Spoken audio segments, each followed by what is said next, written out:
আসসালামু আলাইকুম, আমি তানজিনা তাহমিন তাহি। এবার 23-24 সেশনে মেডিকেল ভর্তি পরীক্ষায় কুমিল্লা মেডিকেল চান্স পেয়েছি। আলহামদুলিল্লাহ, মহান আল্লাহ তাআলার নিকট অসংখ্য কৃতজ্ঞতা প্রকাশ করছি।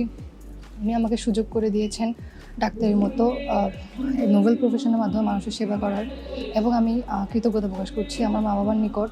ওনাদের কনস্ট্যান্ট সাপোর্ট এবং দোয়া না থাকলে আমার পক্ষে কখনোই সম্ভব হতো না এই লক্ষ্যে পৌঁছানো। এরপর মেডিকেল অ্যাডমিশনের ক্ষেত্রে ছাড়ক সবাই করে, কিন্তু যেটা সবচেয়ে বেশি ইম্পর্টেন্ট সেটা হচ্ছে ভালো গাইডলাইন। এবং আমি ফার্স্টের দিক থেকে ইন্টার হোক এবং প্রি মেডিকেল হোক, মেডিকেলের ফার্স্টের দিক থেকে রিজভি স্যারের গাইডলাইনের আন্ডারে ছিলাম।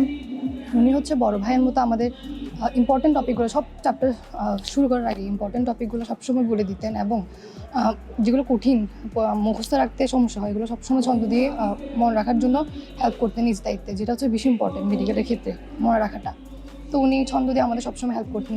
এই ক্ষেত্রে আমি ওনার গাইডলাইনে পড়েই আমি মেডিকেলের এক্সামের অনেক আগে আমার পড়া গুছিয়ে নিতে পেরেছিলাম আলহামদুলিল্লাহ।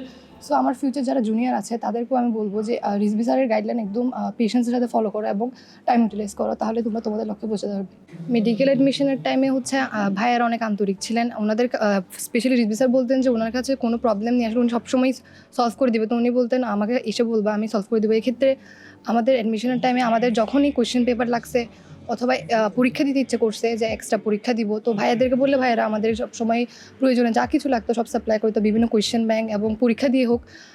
ধরেন দুইজনে পরীক্ষা দিতে হবে, তো দুইজনকেই পরীক্ষা দেওয়ার সুযোগ করে দিতেন। তো উনি এরকম যদি মনে হয় যে ওই চ্যাপ্টারের উপর আবার পরীক্ষা দিতে হবে, তো উনি এক্ষেত্রেও আমাদের সহযোগিতা করেছেন। এবং ভাইয়ারা খুবই আন্তরিক ছিলেন। স্পেশালি রিজভি স্যার তো অনেক আন্তরিক ছিলেন। আমাদের কোনো প্রবলেম হলে ইনস্ট্যান্ট তার সলিউশন বের করে দিতেন আমাদের ক্ষেত্রে।